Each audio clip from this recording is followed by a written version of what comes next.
Greetings, valued poll listeners, and welcome to episode 114 of the Poll List Podcast, a bi-weekly show about comics, pop culture, and faith. Hector had to do a double take because he's like, there's three numbers now when we say those numbers, and they're like high, but it's true. My name is Chris Poirier, and with me, as always, is that guy that I just mentioned, Hector. He's over there waving. If you can't see him, well, he's waving because he I'm cares waving about loudly. you. He's waving as loud as he can so that you, our loyal listeners, can know that Hector is in fact here. And well, here It's we not. are. It's not AI. It's not AI, far as you know. Even though Nope. we might have made that joke last episode, it's absolutely us. We didn't type this script out or what? Hmm? This is neither AI or Allen Iverson. It's neither of those things. But Neither. it is like this is why we can't have nice things, Hector. How dare you? This is why it's audio format. No, never mind. I guess I'm just losing that argument, aren't I? Hmm. Yep, fair enough. Well, I guess that yeah. Let's do the comic books. Strap yourselves in and prepare yourselves for we've got comics time. Better put the word out. Get ready for the nerd out. Better put specs on. Better bring next song. I cut handsome checks for my expansion sets. They call me Obi-Wan. Act like you know me, son. Better put the word out. Jazz hands on this end because I'm excited to talk about all of the comics this week. I watched my 17-year-old daughter perform cabaret. I don't need jazz hands ever again. Oh no! But also, jazz hands. Which, by the way, did you know that cabaret is actually about like Nazis and fascism and stuff? Mm-hmm. Yeah, I didn't know that until I Yeah. went to the show. Well, there you go. I'd say? What did you learn? But you learned I learned a lot. you learned a lot. But there was And also a lot of parents that had zero clue and they couldn't see the signs as it was coming. All of a sudden, a jacket comes off and you see an armband and you could hear audible like, yeah, it was pretty funny. Not the welcome. not the fascism, No, just the definitely not parents, the fascism, parental but well, responses. lots of people were educated today, You and they learned that. learned valuable things about musical theater. Uh, see, be well-rounded, folks. Read stuff, go to plays, learn things. It's magical out there. But on today's episode of the Pull List, we probably won't talk about fascism again. There's no guarantees. We Check. are on one world under doom, and Yeah. you know. All right. Yeah. No Also, there's promises. a comic book of the same title. Yeah. Well, here we are. But we are going to talk about the latest news. We have lots of news to catch up on because like the whole diamond thing like continues to just like hurdle off into the darkness and doing random things like every time we talk. So congrats. You get to hear me pontificate about that pretty much every episode until, well, something happens. Our must pull What recommendations, happens if you don't Kate? Because it's like you pont if I Kate. But what if right? you pont if you don't Kate? If I just pont, Yeah. I don't know. Pont with no Kates. Hmm. Sorry, go on. Yeah. No. I almost feel like I'll have to ask some AI what that means. No, don't do No, it. well, Google's going to do it for me anyway, but I'll say that for the podcast because that's actually part of a conversation that's coming up. Our fave new number ones and lots of other stuff that probably has something to do about comics. I promise that's what we're here for. This is the Bullis Podcast. I used to be able to like open and close the door and make the sound of going into the newsroom, but it's all the way over there now. So Mm, I just can't do that anymore. But, you know, we're in our high tech newsroom, which is me looking at Bleeding Cool and like two other websites to find out what's actually going on out there.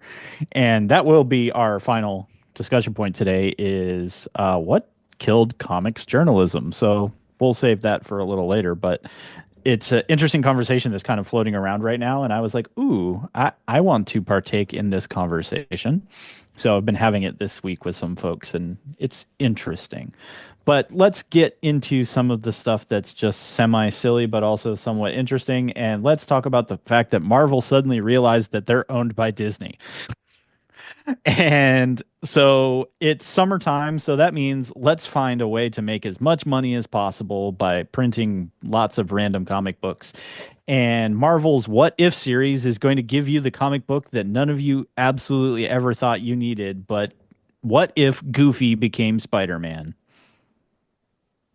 Well, dude, we've been doing these books for like we've Yeah, done the I- we've Fantastic Four, we've done we've been Scrooge with doing. the Infinity Gauntlet. This isn't even a summer thing. This is I like don't year care. long. I just hate all of it. And Well, maybe that just makes me angry, but I think it just makes you angry. I think Todd loved it. Todd loved some of the I mean, um I won't mess up other people's party because I know that there are definitely Disney Uber fans out there that are just like this is going to be your jam. But I'm like this feels like licensing just working itself out. But it's the go- Funko Pop. yeah, it, yeah, good point. Um, so Goofy's going to be Spider-Man or for an issue anyway. What if it's coming? It's in July by the looks of it. The other kind of random slash not random because they've been billboarding that this is coming for a while now, but that a new Venom was going to show its face. It's all new Venom is the series, right? Yes. Yes, all new. Um, Because Eddie and Brock is Carnage.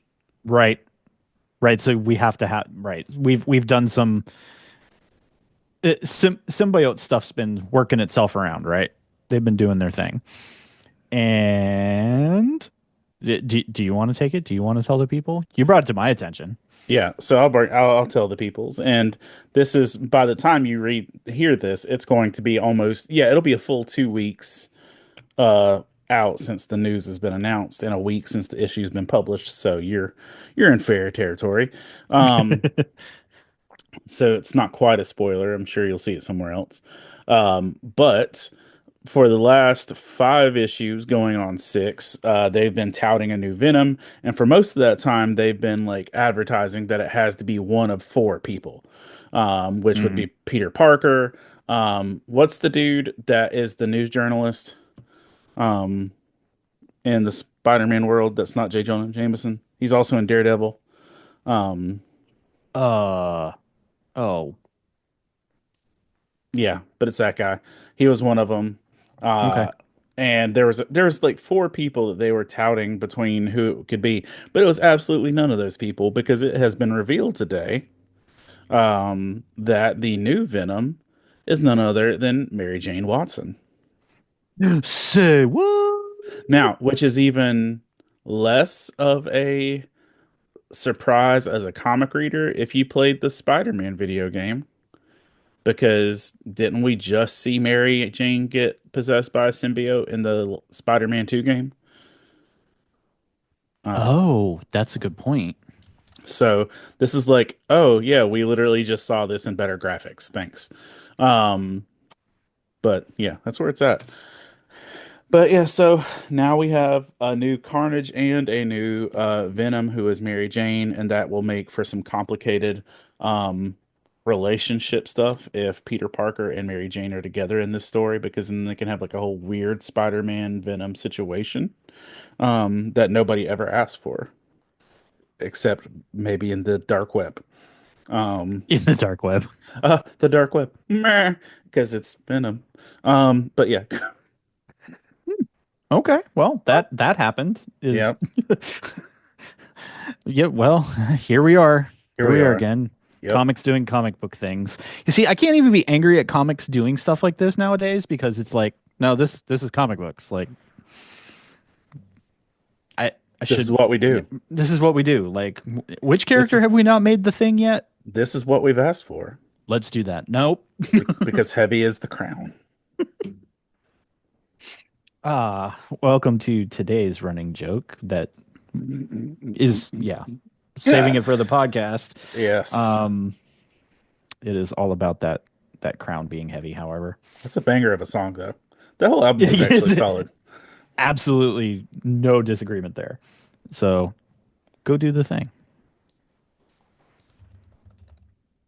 Um, The other thing that's come up recently, and I feel like this happens a lot, but it's in the news again, is we are back to talking about the fact of, okay, DC, are there just too many Batman books currently? Bro, when are there? Listen, the only thing that has more books that shouldn't exist than Batman is X-Men, and I feel like Batman has more books than X-Men right now. That's Um, probably accurate. I wanted to double check to see if the story actually had a number. Um, so I didn't have to think about it on my own. Let's see. Because there's a lot. Okay, in March of this year, there are 12 individual Batman lines. 12. I actually have to look it up. X-Men might have more. But that's Batman, Detective, Absolute Batman, Batman and Robin Year One, Batman Superman World's Finest, Batman Dark Patterns, Batman Long Halloween, The Last Halloween. Um, okay, they're cheating. Some reprints of Hush's original yeah, that line are shouldn't count. included. Yeah, I kind of agree that that's kind of lame. Batman Adventures 12, which is first appearance of Harley, um, in reprint. Reprints Yeah, half shouldn't of those are count. reprint. I kind of agree that those shouldn't count. Um, but to be fair, it is a lot. It is a Uh, lot. I was trying to find this quote that I saw when I was reading earlier. I took a shot of it just to be able to bring this up. Hold up. well, I love it because basically, the folks over at comicbook.com that wrote this article are doing this. So how do we stop this? Well, it's easy, and we're gonna have this conversation a little bit down the line here in the news on another topic. Is the well, buy less of it. So It's what it your fault. in the Batman 158, Yeah, Nightwing says we've got like 9 Robins and 14 Batgirls and a Huntress. that's good. And that's what I felt uh when I was reading. It's just like, yes, that's that many books. Yeah, that's yes, that's all of the books. So yeah, there's a lot of Batman, but it's a valid point. In comic books, sell through and people buying stuff is what makes publishers do this. And so the counter argument here is, well, if people are buying it, then okay. It look, if you like the stuff, buy the stuff. So I don't know. I that's a lot of I kind of agree that if we're going to talk about are there too many of any books, it's let's be fair and are there too many Batman or are there too many X-Men? And all of them are kind of like in their own little silos doing their own little things. So I have no idea. Yeah. And the reality is this, that when it comes down to it, like as long as they're not telling each as long as they're not tripping over each other, it's not an issue. But part of my problem is with Batman Batman might be and doing that more than X-Men books. Batman is doing it more than X books because between Detective Comics Yep. and Batman and Robin, Yep. I get confused every time I'm reading it of What's which going on? which storyline am I on. And if you just in the books that I'm reading, just the books that I read today, the line between Nightwing and Batgirl and where they are is completely blurred and does not feel coherent. Um, but you know, we we we're back to Batgirl has full use of her legs and everything, but like past that, I don't know what's canon. Like when did she start having a watchtower again? Like when did she get black in a clock tower? Because I don't feel like that's been a thing for a hot minute. Um, Yeah, so and we should probably save that for the podcast yeah. because we're gonna because yeah, um, mhm. Hmm. Some interesting stuff going on. Um, yeah, I just think it's interesting when we get into these conversations of what editorial sits down and goes, yes, I need 12 Batman titles to hit FOC for March. Um, Well, it's if it's like some of it really is good storytelling, and yep. Detective was kind of hot dog water for a while, and now Detective is back to being a really good book. But Okay, okay, but how is the Batman and Robin stuff? Like, I don't think I've opened a single one of them. I would So say I can't objectively say on that one. so. The Batman and Robin stuff has been. like we're on 16 issues, maybe. Something Um, like that. we're on like 16 to 18, somewhere in there. There was, and they've had such really drastic arcs. Some Mm. of them were coming out of the world's finest stuff. Some of them were coming where Bane and Robin versus Vendetta, I think was her Ooh, name, or okay. Vengeance.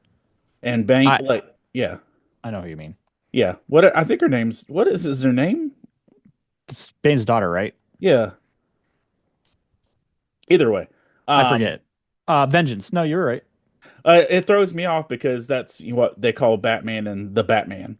Because like in the Batman movie, he never refers to himself as Batman. Right. Like everybody calls him Vengeance for the first half of the movie, and he even calls himself Vengeance, and it's a fun joke. Um, I have vengeance. Sit down there, Vengeance. I'm not trying to cause any trouble, you know. And then I can't do a Selena Kyle voice. Please, please don't. I'm gonna look sultrily into the camera. Ugh. She's like, "Hey, Vengeance." Nah, that's all I got. Oof. Ooh. Ooh. Well, that happened. Now it is officially too much Batman. We've Because done. you can't unhear that. I just want to walk around and pretend I'm Oswald Cobblepot now, or Oz Cobb. Sorry. Oscob. Oof. Oh my. Hey, Victor. Victor, come here. I want to give you a hug and put my arm around you lovingly like a father with no other ulterior motives. Now you got pretty much everything you need to know. Congratulations. Hector has just condensed it down to 3.5 seconds. Oh. So on that note, we can talk about some of the craziness on top of you ordering too many Batman books. Um, so last episode, 2 weeks ago, we talked about the Diamond um auction was supposed to take place and that everyone was favoring Todd McFarlane and his whole company and everything to come out victorious in that. The auction happened and he did not. And the rumors on the interwebs was that he very angrily took his baseball and probably went and sulked for about a day, day and a half. Um, and a company name called Alliance Entertainment came out as the victor. And honestly, I had to look that up because my deep industry on random entertainment stuff was not good, even though I also am a vinyl record collector and I should have known that name. I didn't. So I'm a bad human being, but now I do. But Alliance Entertainment is kind of owns the distribution space for like everything but comics. So vinyl records, CDs, pop culture related stuff. They are the mass distributor of a lot of those things. So they're gigantic. And they were like, we don't know anything about comics, but this seems like a great idea. And that's literally the interview they gave at like three news outlets during that thing is they're like, comics just seems like a good idea. And all of us are like, this seems like a bad idea. um, because like Chris's hot take on that is Alliance bought a comic book distributor to put comic books everywhere because that's their distribution channel. Their distribution channels are Walmarts and Targets and big box and small, etc. But if they can put comics everywhere, then that's how they money make. I don't love that for the direct market. I don't love that for small mom and pop shops for obvious reasons, but there's weird things that happen there. Another thing that a lot of people commented on is why Alliance succeeded at doing so well at music distribution is they're the ones that stopped discounted music coming into the marketplace. So if you remember the good old days of Sam Goodies and like that type of stuff where, you know, us old people went to get tapes and CDs um, at the mall. Um, I just felt really old. FYEs. Yeah, I was gonna say I just felt really old putting all of those all those words in the same sentence. Um, you used to be able to get like $5 CDs and stuff like that, like DJ cuts or like actual singles and things like that. And Alliance came along and said, no, there's no such thing as a music product that costs less than 19.99. So they cut out all the lower end stuff and pushed everything to the higher price point. and they made money hand over fist. And they went, that works. So there's some concerns that they're going to look at the comic book thing and say, oh, comics should not cost less than $9.99 or more. Well, that the And same is true if you also buy your comics from Fourth Wall Press. But, so we don't know that, but just seeing the company's history, a bunch of people are like, how they succeeded at making money was increasing the price of product, not decreasing it. And they did that to increase their margins. That's how they succeeded in a lot of their other verticals, is that they pushed stuff to a broader audience at a higher price point, which meant that they made more money in the middle because they were mass producing more, making more money off from each thing. So from a business perspective, it makes perfect sense, except for those of us sitting over here in the comic book industry going, no, no, no, no.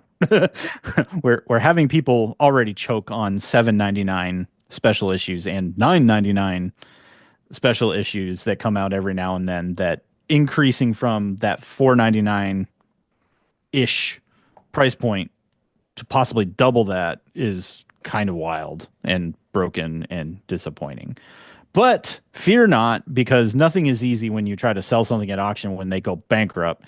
Image Comics came back and filed a lawsuit immediately against Alliance and Diamond and said, no, no. Because what happened was Diamond basically went to the auction table with all of their existing distribution contracts and said, oh, you're buying these. And every single publisher said, no.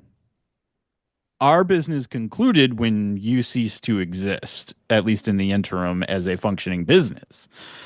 So they're litigating out the fact of Diamond basically tried to sell the fact that they already had negotiated business with distributors like Image. And Image is like, nah, we know what we're worth. You owe us a bunch of money from going bankrupt and our existing contract. So you don't get to basically pay us nothing and then use us as a bargaining chip in a multi-million-dollar agreement. Because that's the other thing, is there's a lot of folks that believe that Alliance overpaid for Diamond on an order of magnitude of 2 to 5 times overpaid. Eek. Yeah. Which fell into the category of a bunch of people going, you don't know what you just bought or what you're supposed to do with it. And it kind of shows.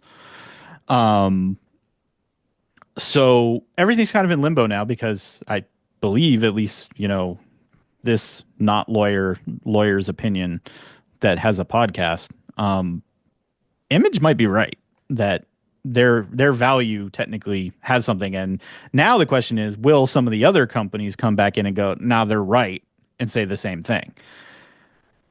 The rumor is, at least for the time being, that Marvel kind of sat there and went, you do you. And Image gave them the side eye and said, not helping. So nothing's easy. Technically, nothing has been resolved as a result of this. And there were plenty of lawyers involved to begin with, and now there's like 4 times that. So, whenever lawyers get involved and lots of money's involved and people that don't know what they're actually doing, with something like the comic book vertical, here we are, which is absolutely nowhere. But good news, everybody. May 3rd is Free Comic Book Day, and I believe everybody will have free comic books. So we have managed to not at least mess it up this year. Yay? Yay? Question mark. Are these free comics we want? I don't know. As far as I know, are these the Halloween specials from 2018? Like, what are we talking? I believe the website's still functioning. The freecomicbookday.com, I think. Oh, and I asked my dude, or my shop. They said previews is still going to keep going for the next foreseeable future. So the rumor is that no one's confirmed beyond the next one being published that physical copies will still exist. So there is some speculation starting on when the official quote unquote final physical previews will be. And there are people starting to buy previews that have literally never touched one in the last 5 to 10 years. Because my local shop's like, yeah, everybody suddenly wants to buy them. I'm like, yeah, because it's possible they'll be worth something tomorrow. I have the last Toy Fair. Ooh, that's kind of cool. Yeah, I love and I'm Toy not going to Fair. lie, That was my favorite. I contemplated probably getting the next preview just in case, because I'm like, no, that's kind of cool, because I want to have one on my shelf and be like, this is how we used to do this. Back in my day, we flipped pages when we did FOC. That feels way too much like work for me, which by the way is how it felt when I set up my D&D campaign.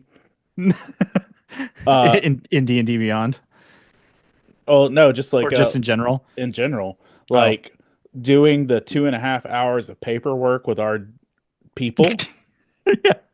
No. was Why do like people find this enjoyable? This seems like math and work. this what it was. It felt like doing taxes. And I was like, screw all this. It's like, Um why do people have enjoyment of doing this and, like rolling dice and doing math and you nerds? It's weird. What it can I is weird. say? Um, so yeah, the final thing I have for kind of our little news segment is what I said kind of at the top is what killed comics journalism. And technically it should be easy to answer that question. Like if I just asked you and you didn't have a chance to click on the thing and read it, what would you say is probably at fault for we literally only have a handful of places we can go and get decent news. Instagram and Yeah, technically directly from the creators themselves on Instagram or Twitter is probably the best. But I mean, in terms of like websites we go to, so well, all all nobody hail. has to go to the website because it just gets posted on socials. So that is part of this discussion is that socials straight up you get the little bit you need right away. You don't need even 300 words to find out about it. You get pictures and somebody telling you what to do. But we used to go to these things called websites. Um, IGN is still out there trying to make money off from, game reviews, and here we are. But same problem exists over there, and that's kind of the discussion that occurred is this is really kind of an internet problem more so just a comic book thing, but because comic books are kind of this smaller vertical of nerddom and everything, we've got Bleeding Cool, CBR, comicbook.com, and a couple of those are basically just mainstream.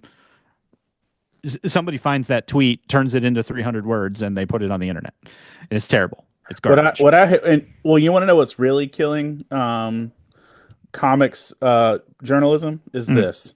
Every freaking website that you go to for information will you'll click, they'll be like can read more and 9 pages of ads. So, welcome to the catch 22 of how people make money. Ads, ads are the only way that websites actually make money, and click throughs are part of that. And collecting information and data sales is 100% how online existence works.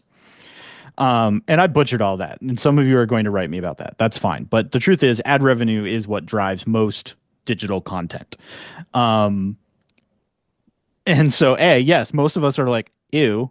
And of course, if you remember, there was that time period that Bleeding Cool and all them are like, no, you can't even view my website unless you disable your ad blocker, because that's how I money make. Okay, sympathetic, but also I don't want your ads. No. I just want the information, but fair. And what's even worse is like they overly pontificate the beginning. Sure. Yep. So and like give you the entire Wikipedia page entry Hmm. So, before it ever gets to the story. and this is part of the conversation that a lot of other folks had is that due to there not being a solid revenue stream for these websites, you can't pay writers. If you can't pay writers, you're going to get what you get, um, which is at this point either completely AI generated. So you're getting a Wikipedia page before you get to all the other things, or you're going to have somebody that they're paying practically nothing that just wants the byline to say that I do comic book journalism. And Clever News paid me $50 a page to write nerd content, and they had no idea what I was writing and if it was accurate. right. I remember Um, a producer saying, "Wait, Captain America has powers? I, I thought he just had a shield."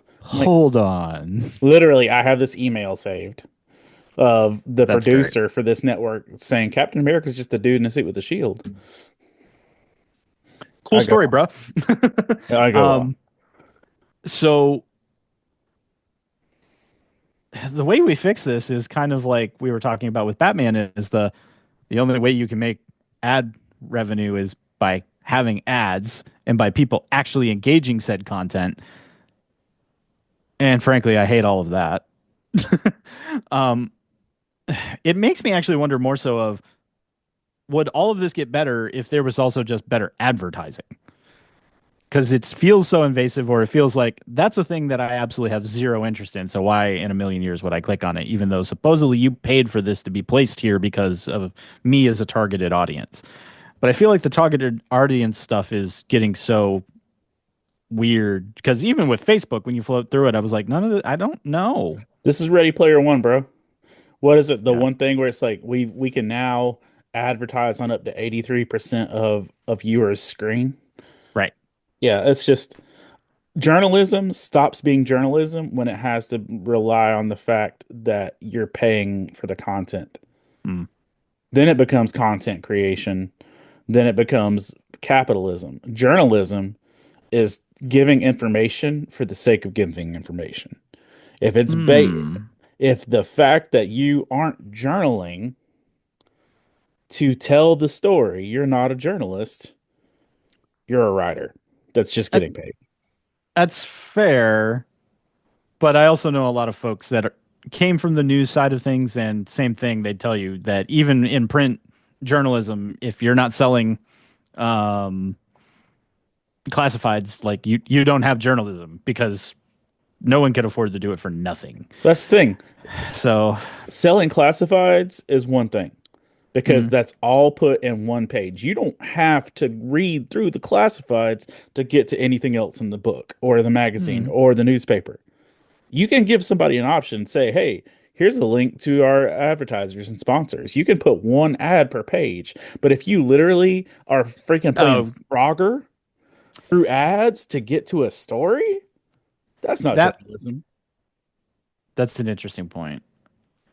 I have some folks that are all up in this business. I think I'm going to talk with them over the next week and see kind of some of their stuff because I know that they definitely like with the internet being a thing, like they went through a lot of changes of how that worked and existing and everything. But I think the reality of that is that's why we have so few sources. But then also, like you said, we can go straight to the social media and we get the 2 sentence thing that is all we wanted to know anyway. So listen, And if even worse now is so Google, you go typing for your thing. What do you get now? What's the very top of your Google search? an AI assistant, It's an AI assist that tells you the literal answer based on a bunch of other things that you need. So Mary Jane's now Venom? Done. Didn't have to read an article. Didn't have to even go to the social media. Like, um, actually, let's do a test.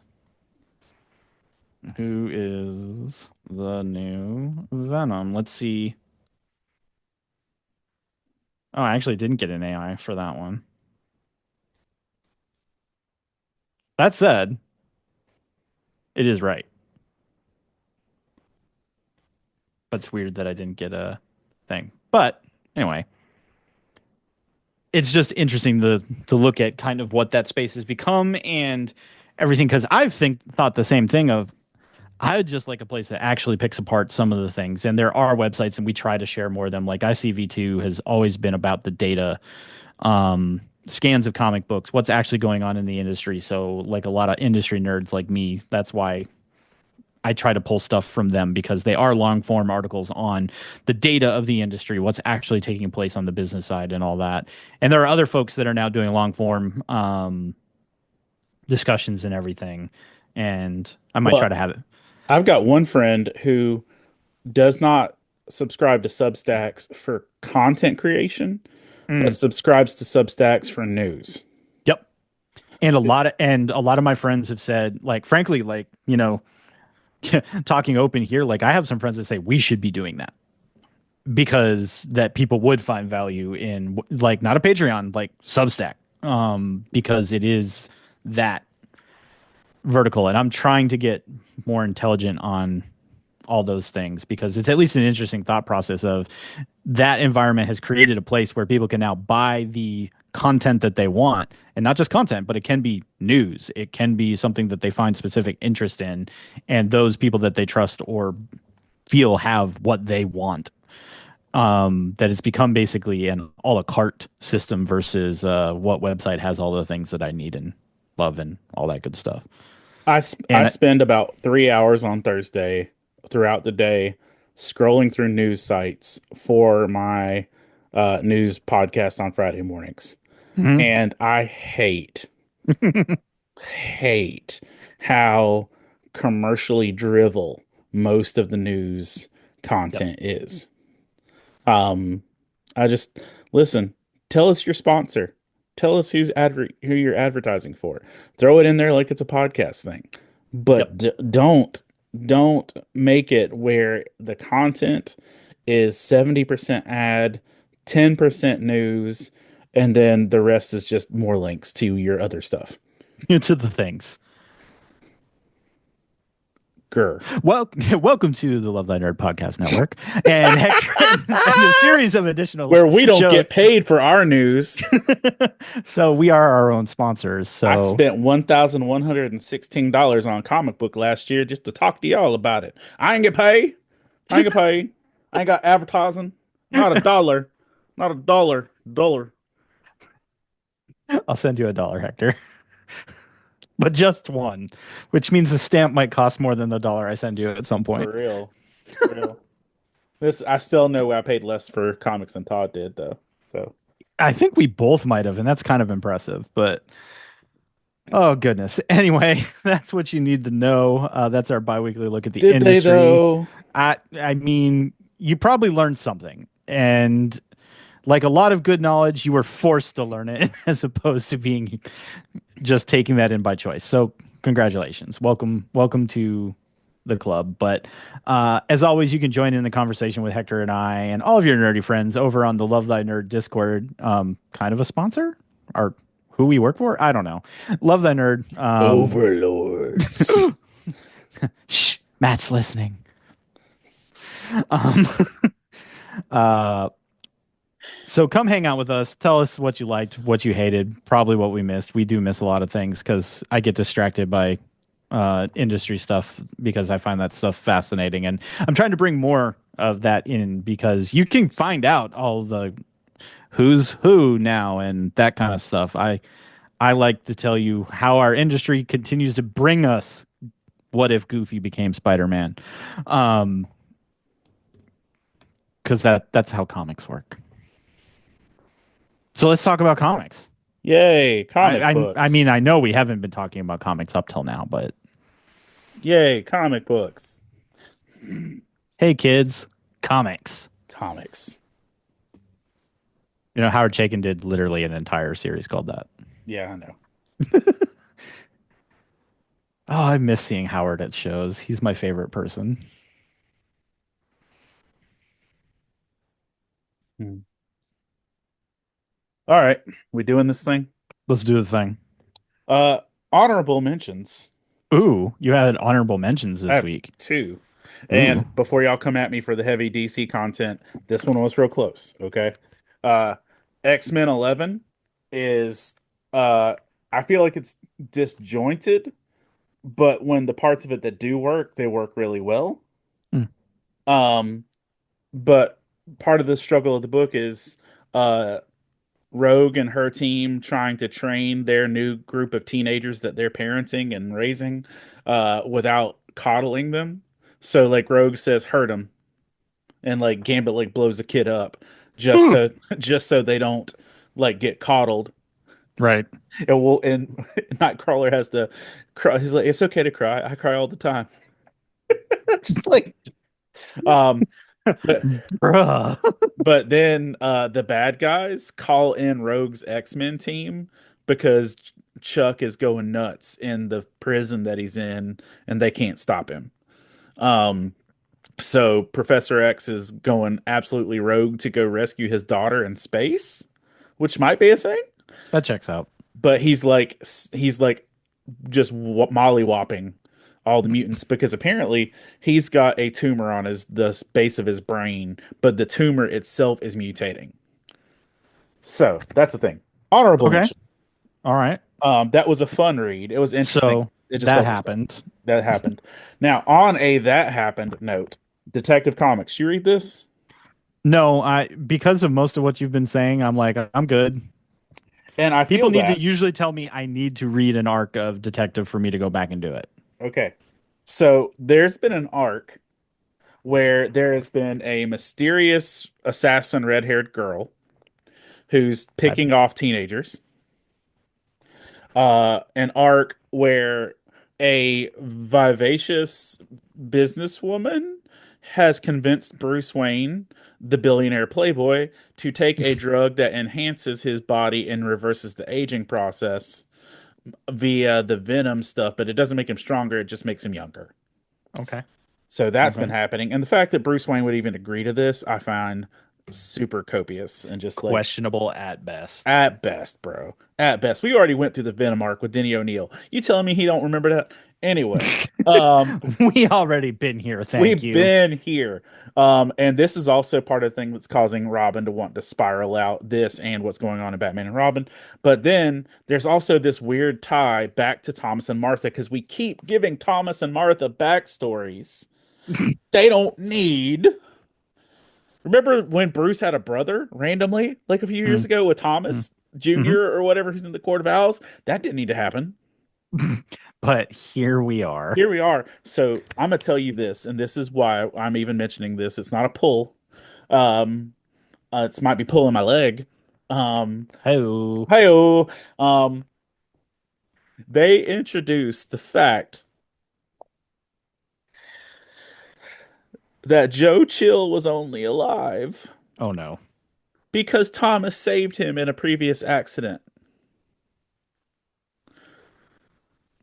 And that part of the problem was that Thomas and Martha had a previous relationship with Joe Chill's girlfriend, who was pregnant and trying to run away from Joe Chill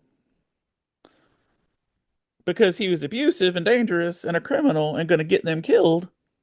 So Blank, blank. Martha takes this kid and puts her into the foster system Oh so that no. she can be free of the abusive parent that is Joe Chill. And now we're coming full circle Yeah, dot, dot, dot. to a young assassin woman who wears Martha's perfume and whose middle name is Martha. Like she's Joe Chill's daughter and her middle name's Martha. Ah! But we've done this whole thing where we're giving unnecessary backstories, uh, siblings we don't need. So now not only does Bruce have a half brother or a brother, he's got a adopted half sister, something or other that is his got his mom's name. Is the daughter of his parents' murderer. Got it. Why'd you Great. say that name? Um, and Great.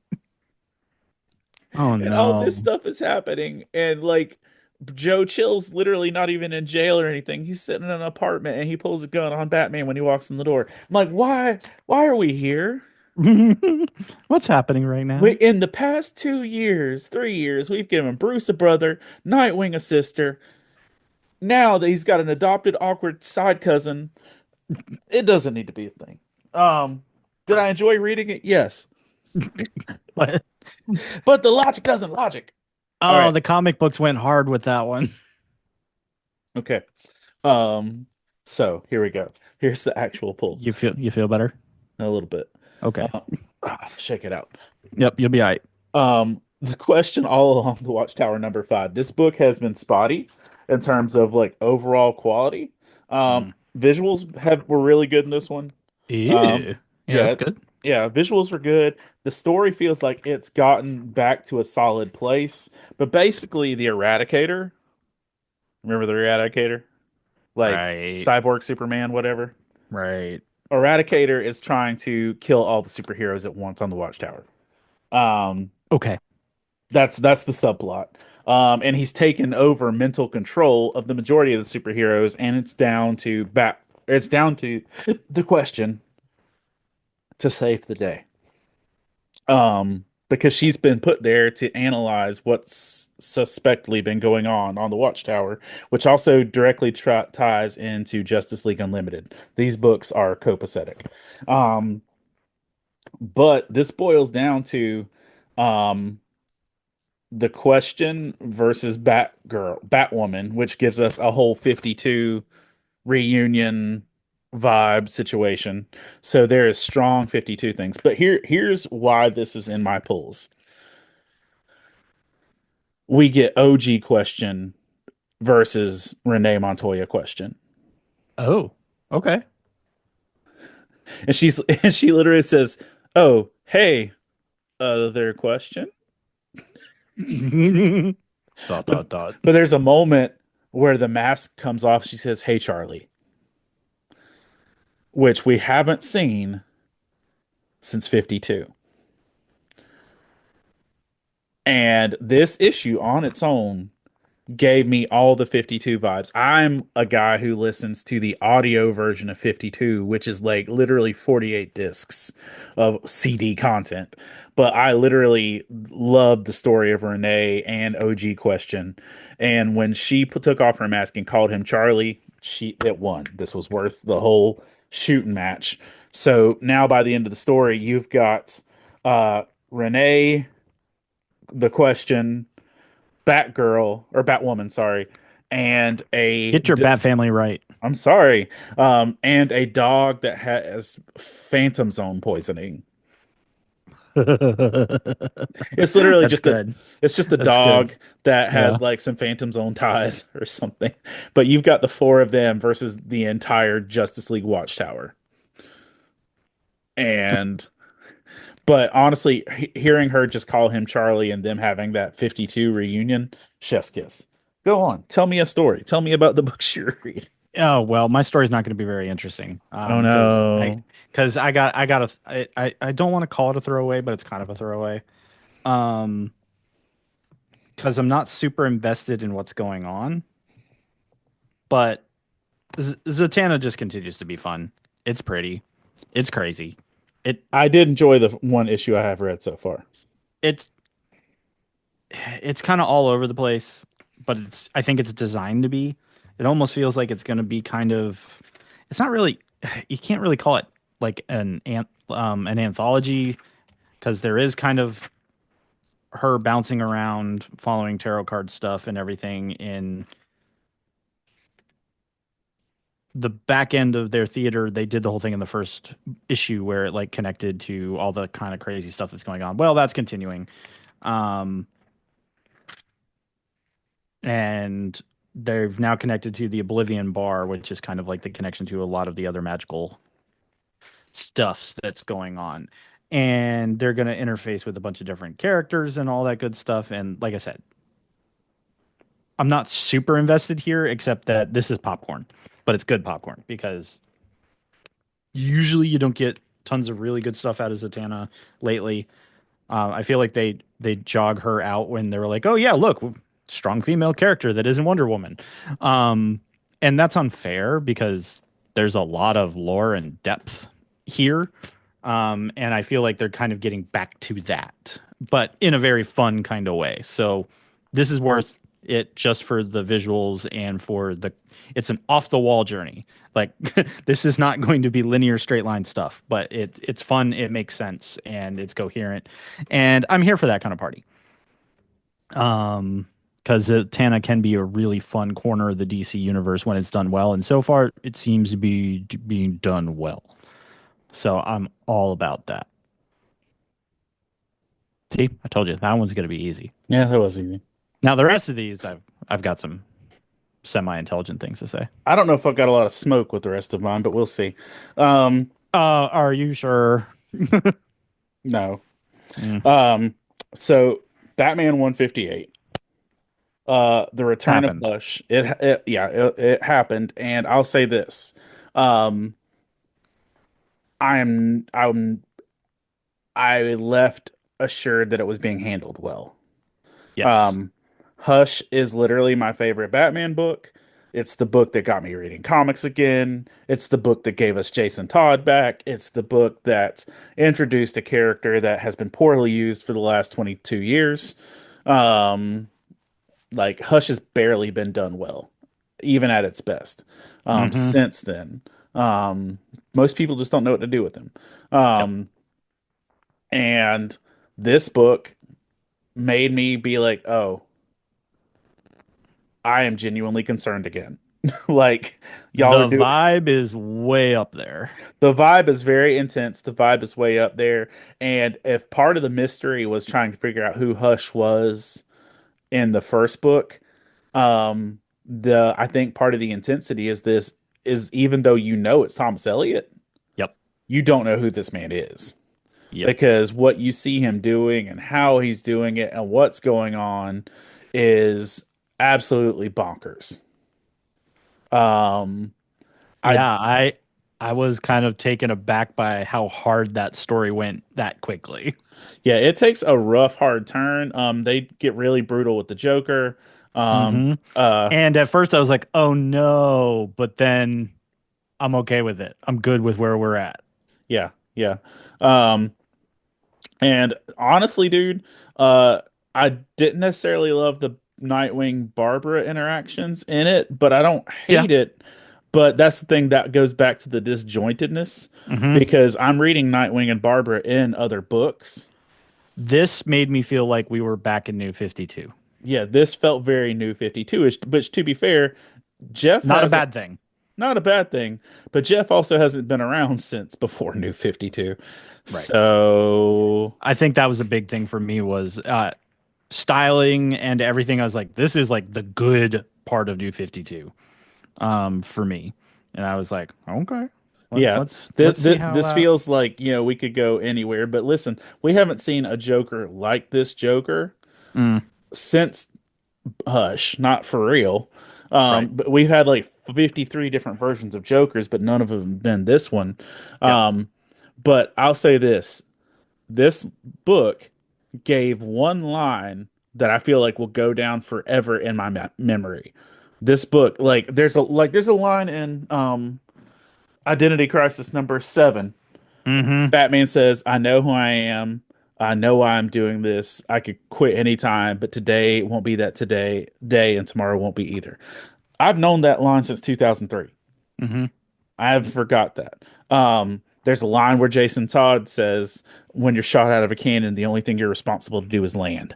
hmm Haven't lost it. Like there's lines that stay with me. There's a line that Talia al Ghul says in this freaking book that literally broke my heart mm and scared the bejeebus out of me all at once. hmm Um, as she makes the absolute coldest exit in the planet, Yep. as she's going up off to parts Yep. unknown, she Doing says, Talia stuff. doing Talia stuff. She says, "Remember, uh, the more people that look up to you, the more people there are to be disappointed in you. Deuces, ooses," Yeah. and just like yeet it out of there. And I was like, "Oh, my soul." Ugh. And also just old school Talia outfit. Old school Talia outfit, and As soon as I saw like in the first, it was in shadows. In the second one, you saw the green and the white, and I was like, nice. and why does her new sidekick look like Maui? But anyway, what can I say except you're welcome? And if you're watching the video, you get a little dance. Right. So the Polis podcast, the musical. Now, listen, that would be dope. Don't make me sing it. Yeah, the musical episode. The musical episode. We haven't gone down that trope yet, so we've got space. Listen, if Buffy can do it, we can do it. Dude, everyone did it. Alan Wake 2 did it. I haven't played that yet, but I feel that Well, one. once you get there, it is 8 minutes that you will be thankful for. It is truly magical. I got to get through Assassin's Creed Shadows, but I don't even have time to boot up my Xbox these days. No, it be that way sometimes. On a side note, did you know that you can buy a legal, real copy of Chrono Trigger on your phone? Like I was trying to buy Chrono Trigger the other day because it was the 30th anniversary and I was all in my memories about it.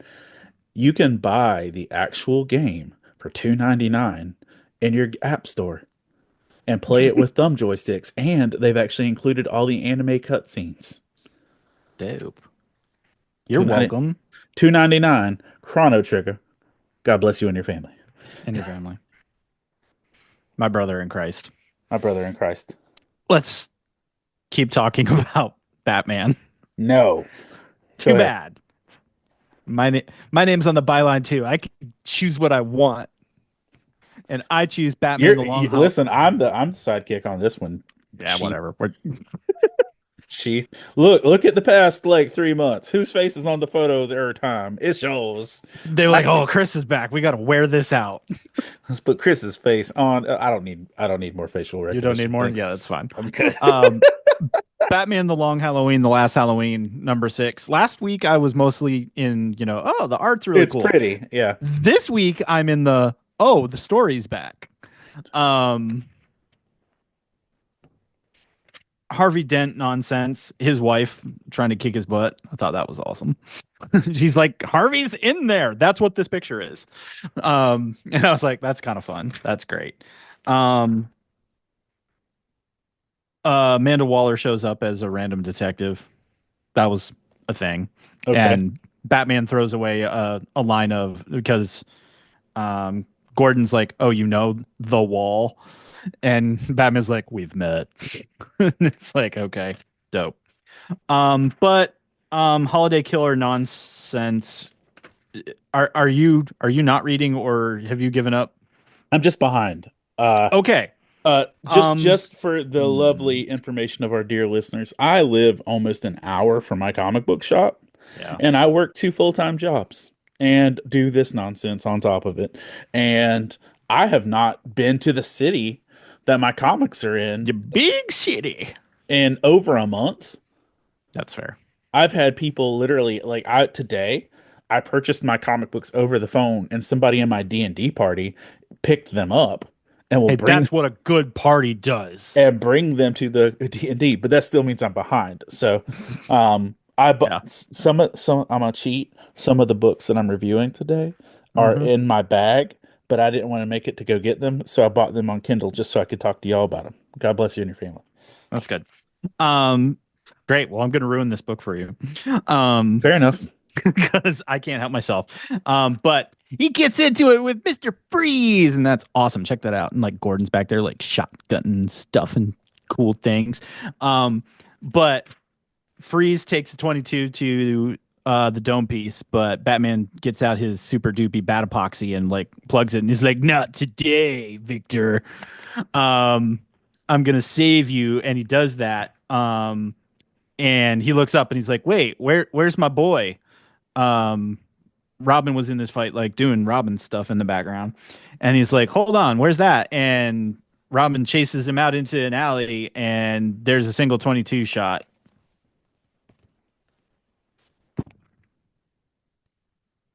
Yeah, they went there. We don't know One if more he's time. dead. Show me again. Oh, I'll show it to you. If you want to see it, I'll show it because I did the thing of not, but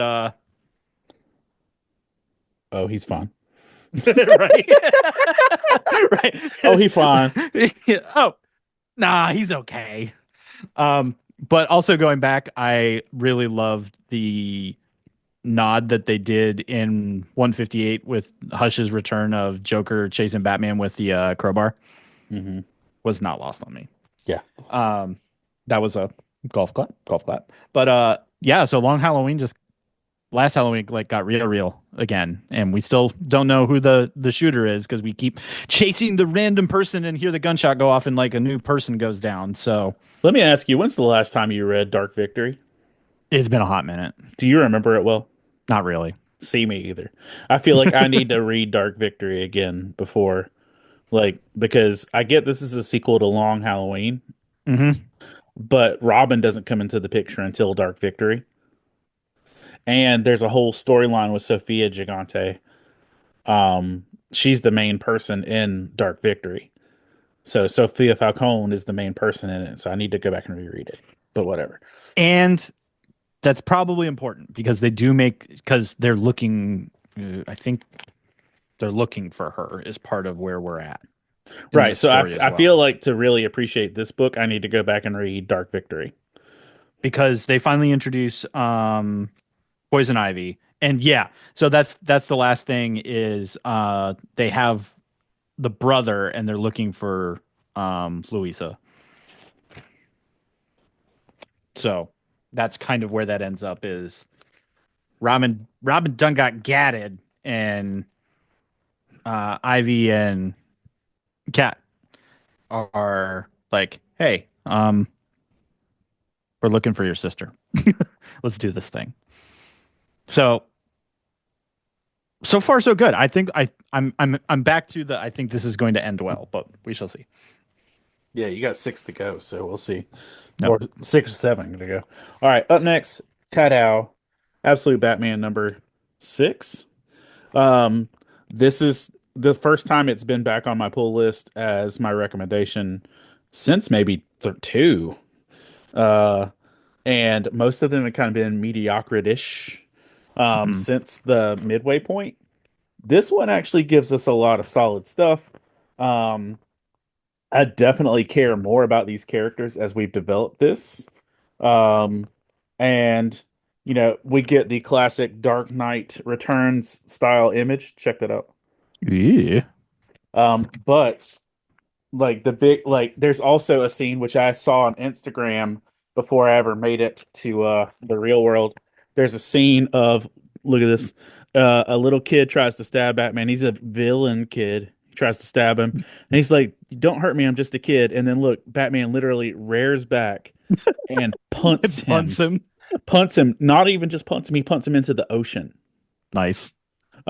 So if you need Batman punting a child, but here's the important part: he put a life vest on him first, Oh, well, then he's fine. then he punted him. Yeah, Then he then done punted that fool. then he punted him. Um, but did you read this? No. Um, Basically, Black Mask put out a bunch of masks in the middle of the city, Mm. and they had a computer interface where when you looked at people, it gave you a bounty worth. And so he put masks all over the city that showed how much money you got if you killed certain people. Okay. That Um, that's a lot. so in that process, Commissioner Gordon and Bruce's mom had both had $1 million price tag because she's the deputy mayor. Mayor. Um, yes.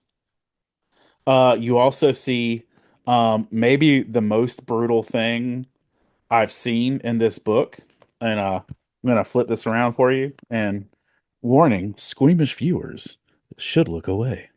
Um, Bruce's cowl ears come Ruh-roh. down so they're looking forward Mm. and stab Black Mask uh, Ooh. in his eye holes. Now he ain't Ooh. dead, just for the disclaimer. He be I. He be all right. He rub some dirt on it. But look at you remember that Nelly song, like underlay, underlay, yeah, yeah, oh, that's the sound Nelly makes. Um, but yeah, so it got brutal, and Well, that happened. yeah, the end of the story is Alfred saying, "All right, I'm gonna stick around and help you." Um, so this was probably the most entertaining one since the second one. You actually see some climactic stuff in it. You see a brutal fight, um, where he goes by himself to take out Sionis, but then you get a really creepy Krang style Ninja Turtles bad guy moment um that I don't know what to do with. Uh there is uh like this look at this thing. I don't know what's going on. Uh there's like Nope. little Nope. Mm-mm. little Nope. mutated looking Mm-mm. babies, Nope. something. Mm-mm. And You then gotta look stop looking at it now. no, look at it. They Nope. got all different eyeballs and stuff. Mm-mm. Nope. But look right here. Look what he says. No babies on this picture. It says, "Get me Bane." Oof. But like literally, there's a dude's body who's intertwined with like babies that all look like weird red colors. I don't know what's going on, but that's super weird. What you got? He's like, so what you got? I have drugs. Sort of. So absolute Martian Manhunter. Um, what I mean by drugs is it's kind of freaky. But as they're kind of going through setting up Manhunter's like abilities, like this dude's got this lighter and he smokes a lot because it's like the 70s or whatever. But the smoke slash like sense of things he smells like gives him thoughts and understandings and all that kind of like I said, it's crazy. So he smells stuff and he can like see their thoughts and everything. Um, this book is weird, but it got my attention because it's like, oh, like it goes from psychedelic to black, regular colors and everything. And then at the very end, he comes face to face with the Martian dude Okay. that's in his head or not in his head or whatever. It's in Um, your head. so It's a Martian. lots of LSD might have been involved here. I have no In the idea. writing process or the I story itself? no, the story actually is pretty linear.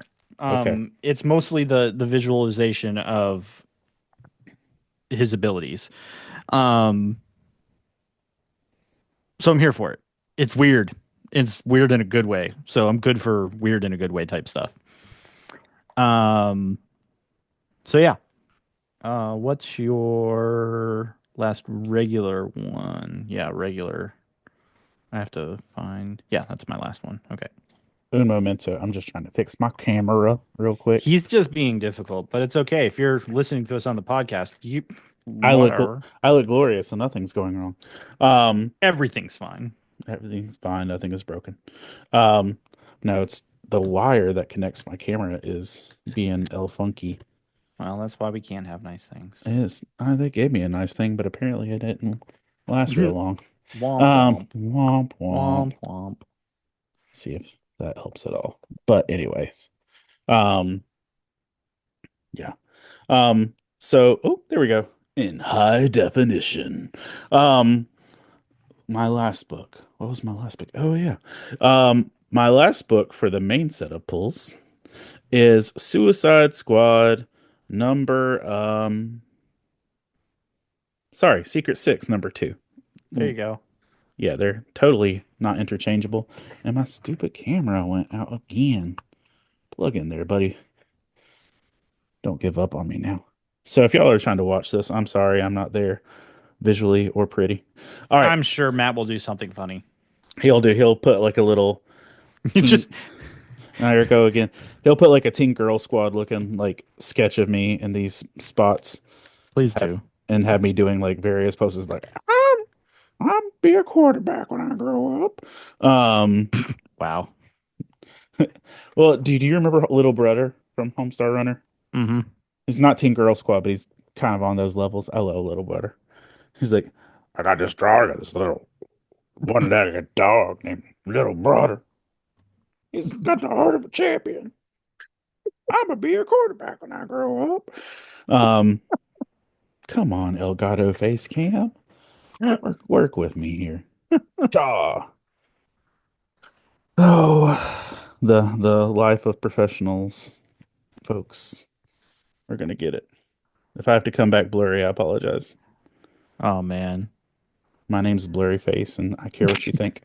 Um, I don't a think the lappy is working. no, the lappy is dilapidated. Ha, that's pretty good. Dilapidated, Uh, dilapidated. I'm not allowing it. Oh no, that's unfortunate. Okay, last time playing with this wire, as I do a little jiggle jiggle, Mm.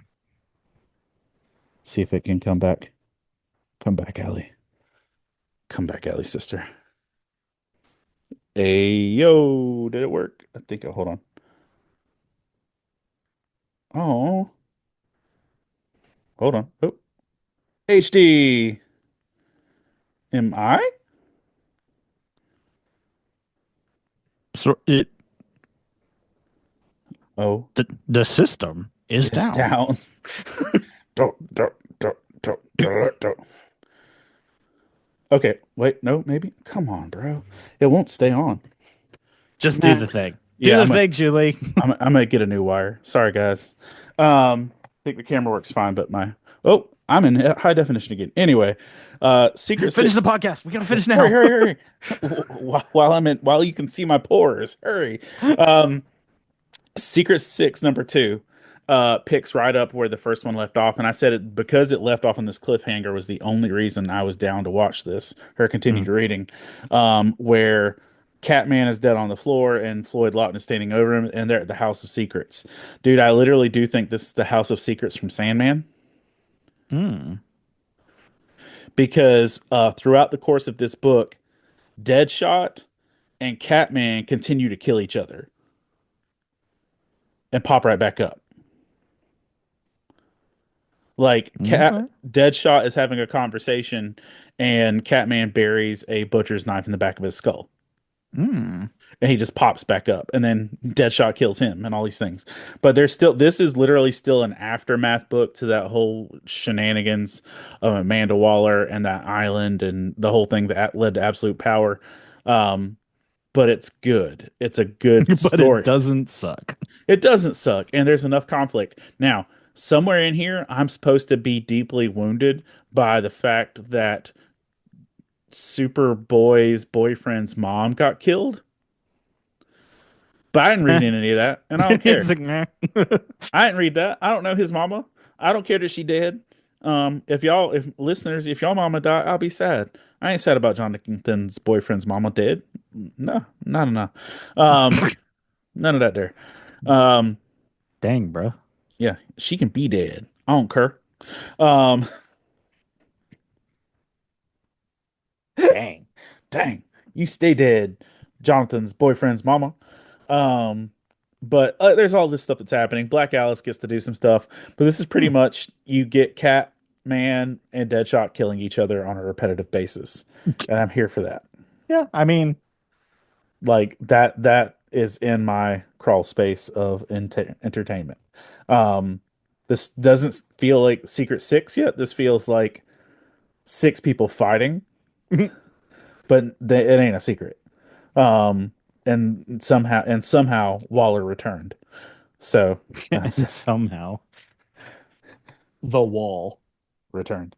I found a wire. This might be helpful to fix my camera the Don't next time it don't goes touch out. it. I'm not, but if it goes out again, this wire could be helpful. We'll see. All right. What's your wait? Yeah, it's your turn. Yeah, Yes. it's the last one before the number one, and it's a number one, but I had another one I liked more. So, uh, I'm gonna be on that indie nonsense for the final two books for today, and I have chosen Image. We're taking everyone down with us. As you say in your radio voice, we're taking everyone down with us. So you get introduced to this little girl that's being hunted by robots at the beginning, and you're like, "Oh no!" And then you find out that it's actually like kind robots that her father made that are babysitting her, and they're playing hide and seek, and it suddenly feels a lot less Terminator and more like, "Oh, it's just your father's probably a supervillain of some type because people don't just hang out doing weird science stuff and telling you not to come bother you while you're doing science stuff unless you know you're a good guy.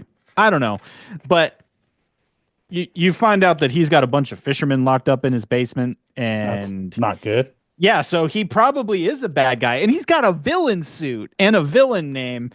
And his daughter's like, "Wait, are we the baddies?" And it's like, kind of feels that way. Um, and at the very end of the book, the evil layer gets blowed up. The little girl is saved by one of the robots, and we literally get this like 2 pages of uber adult content. So I Like, won't be. how adulty we talking here? Like, we Um, can't describe it on this podcast adulty. no, there's some adult situations occurring. Oh no. Um, Scandalous. yeah, and you find out it's like this James Bond foil, and basically, someone from MI6 showing up being like, "Hey, we got a thing that you kind of need to do, so stop having relations."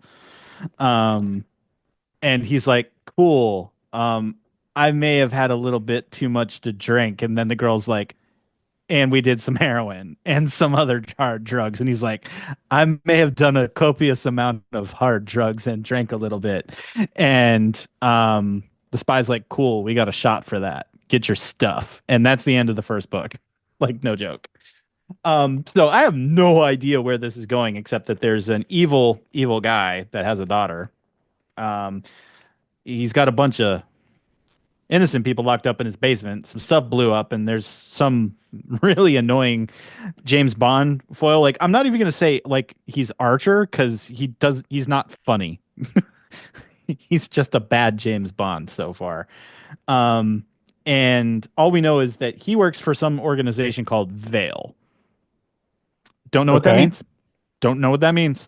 But there is a Latin phrase around it, which I did translate because I'm like, nope, this is a hint. This is what some might say is a clue. And it translates to, we are born between feces and urine. Yeah, so it took me a moment, but thank you, AI. It actually goes further than that. And that phrase actually is usually attributed in history to St. Augustine.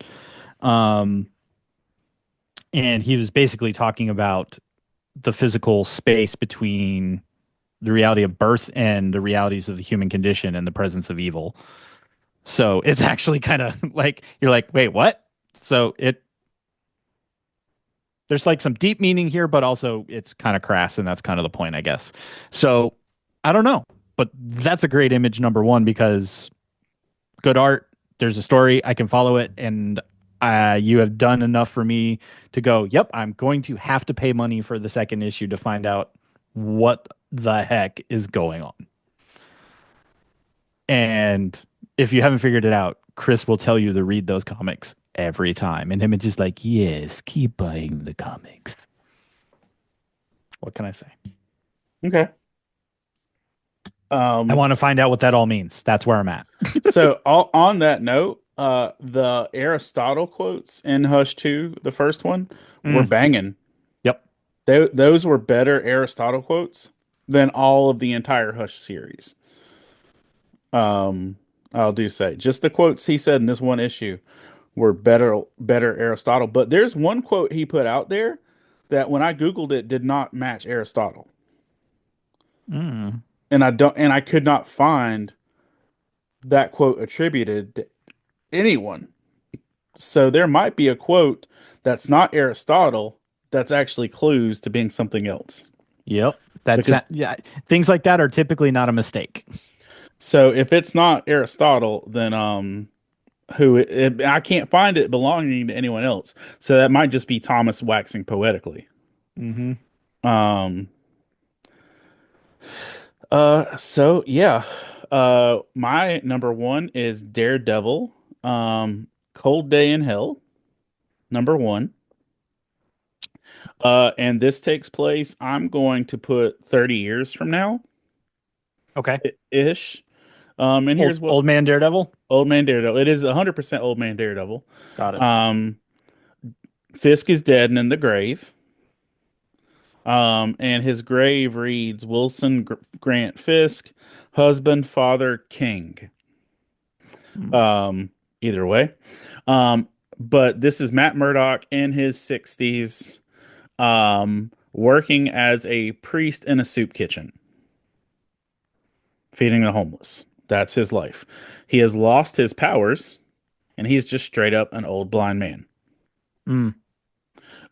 Most of the heroes have died off, and there's been a cataclysmic war. Most of New York is destroyed, and we don't know what's up with that.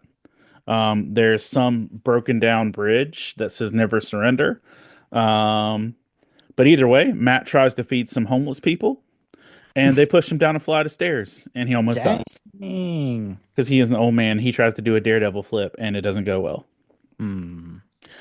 So the entire first half of the book is an elderly blind man getting abused. Yee. Um, Oh then no. somebody sets off a dirty bomb. And Well, that escalated quickly. yes, some terrorists set off a dirty bomb in the city. And Matt tries to go help people, and basically whatever dirt was in their dirty bomb for per nuclear substance or whatever, reignites Daredevil's powers. Okay. So now all of a sudden he hasn't been Daredevil for like only God knows how long, and he's trying to do flips and stuff, and he's trying to save people. As he makes his way underground to the voices of screaming cries, he gets down to a structure where a whole underground cavern is collapsing or a subway is collapsing, and you see an elderly, long-haired Captain America, who looks a bit like Alan Moore in this picture, That- um, holding a that's a good structure. reference. Yeah, he's holding a structure up to keep a woman from getting crushed. And he tells him to Daredevil to hurry. And he says, "I'm going." He tells him he got his powers back. He says, "I'm going. You go ahead and grab her and run. I'm going to talk. Keep listening." So, uh, even though like Daredevil's running and he's trying to keep the structure from collapsing, Steve is talking and he's picking it up and he's listening to his heartbeat stop and the whole deal. Um, and then he finds the dudes who did the dirty bomb thing, and they've got Captain America's shield that they stole from him as he's trying to hold up, and he tries to chase after them, but he's also elderly and had his power for 5 minutes, and he almost dies. Um, and the book concludes with them bringing the shield to the person who orchestrated everything. And he's shaky and old. By the way, let me pause on the art of this, and I would show you this, but it's on my phone because I bought it digitally because I couldn't make it to the comic book shop. Um, the art on this looks Dark Knight Returns. Hmm, that's cool. It literally all of this art looks like Frank Miller drew it, or at least somebody trying real hard To be Frank Miller. to be Frank Miller. Somewhere on not quite Frank Miller, it's still a little more like classically shaped, but the line work and the aging stuff looks like Frank Miller. But you come to learn that the elderly man that orchestrated all this is Bullseye. Um, That checks out. and you go, Bullseye takes the shield down into the basement to show it off his new trophy. And in the basement, mounted to a wall, is a living body, and I'm going to say being kept alive through science. I don't know. Hmm. Um, there's an aged body that doesn't look like it's seen the sun in 40 years. Hmm. Uh, this person's arms and legs have been severed off, Mm. and he is mounted to the wall like a weird lamp.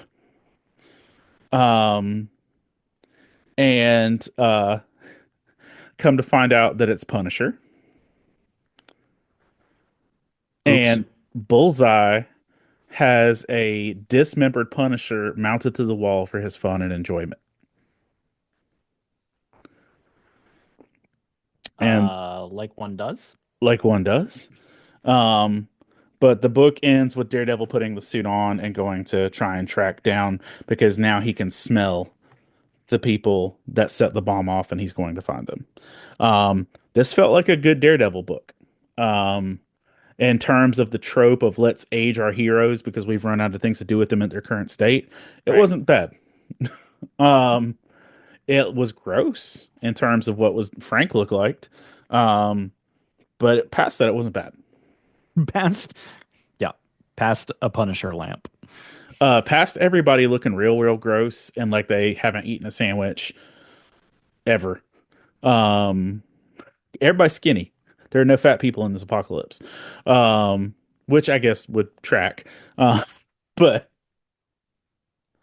you know, this was not sponsored by Lane Bryant or DXL. Um, Wow. fat people need representation, Chris. Fluffiness is for everyone. Mm. Um, but yeah, it was a good read. It was fun. So what's your new number one? Far down below from Mad Cave. Mad Cave has actually been putting some stuff on shelves that make me go, I want to read that, I which want to read is, String, but I have to buy it from a store because my shop stopped. I have to buy it from like Midtown because my yep. shop stopped carrying it. So we get introduced to three people in 1865 that are burrowing into the center of the earth and have basically simultaneously proven hollow earth theory. Okay. Uh, their machine breaks. They get out. Bad stuff happens. Fast forward to the 1980s. Already a fan. And we get introduced to the kids of those folks that went missing once upon a yonder in Hollow Earth. And there's some shenanigans. They find a haunted house. Some supernaturally stuff happens. They fall into the basement.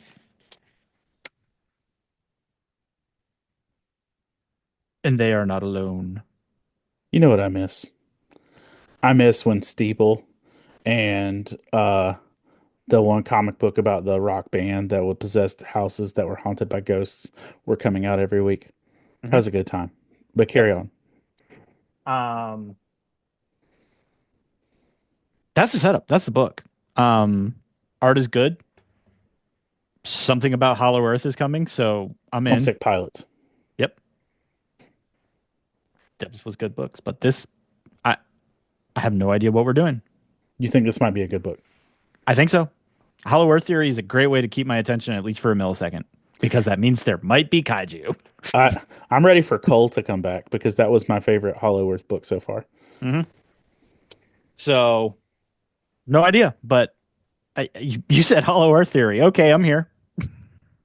Up down. Why not? Um, there be monsters here. Old timey. And like the setup at the very back page of this is a bunch of old people that look an awful lot like the people you saw at the very beginning. So they're also absolutely doing the whole Hollow Earth like warps time and all that good stuff. So they're probably going to run into like, their what would it be like their great great grandfather, great great great whatever.